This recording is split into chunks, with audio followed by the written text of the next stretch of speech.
took place on a dark, wet day, that first Canadian Grand Prix, when all the talk was about the speed and power of the new generation wide-tired 3-litre Formula One cars.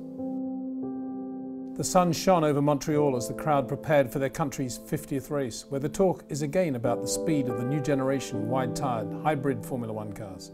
Jack Brabham tried the latest in onboard cameras. Lewis Hamilton's every move was recorded by the latest in onboard digital lenses. Jim Clark, who took the pole with the Lotus 49 Cosworth DFV, confers with team owner and chief engineer Colin Chapman.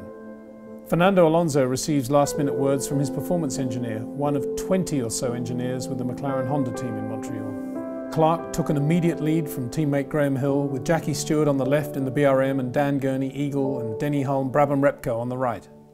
In Montreal, Lewis Hamilton made a clean start from the pole, but it was a hard-charging Max Verstappen who had surprised Seb Vettel on the outside at turn 1. With no red lights for identification and no seatbelts for the drivers and just earth banks between the cars and the fans, the rain and the murk made conditions almost impossible. Frustrated by an early pit stop, Vettel late in the race dived audaciously inside the two Force Indias into turn 1.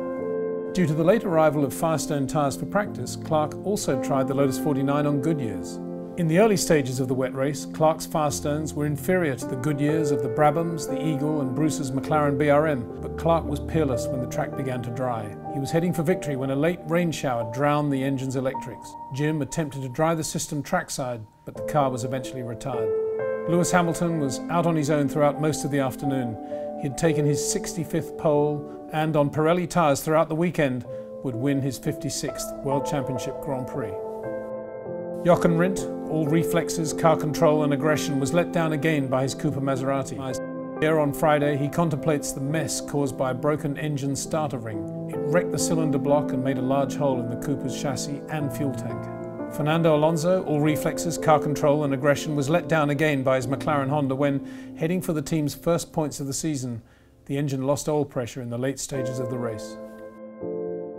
With help from Comstop Racing, a team partly owned by Ford, the young and very inexperienced Canadian Epi Wietzers hired and raced the third works Lotus 49 Cosworth. The young but, in terms of pre-season test mileage, very experienced Canadian Lance Stroll qualified 17th and finished 9th for Williams Mercedes in 2017, the same finishing position achieved by the current NBC race announcer David Hobbs in 1967, when he drove a 2-litre BRM for Bernard White. Bruce McLaren ran a BRM V12 engine in the back of his car for the first time, and could have won had he not run out of battery power.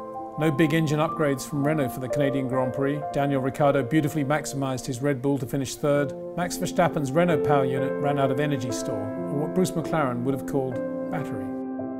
Miss 1967 Canadian Grand Prix shared the limelight with Sir Jack Brabham. The 2017 Canadian Grand Prix Grid Girls took the limelight. Sir Jack Brabham crosses the line to win the first Canadian Grand Prix with his own Brabham BT24 Repco V8. Denny Hulme, who lost the lead when he stopped to swap his goggles for his teammate's spare visor, finished second to make it a 1-2 for Brabham. Lewis Hamilton takes the checkered flag to win the 50th Canadian Grand Prix with his AMG Mercedes F1 W8 EQ Power Plus.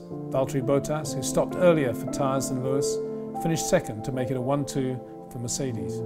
Sir Jack receives the Players' Award as winner of the first Grand Prix of Canada. The 2017 Canadian Grand Prix trophy glows in the hands of Lewis Hamilton.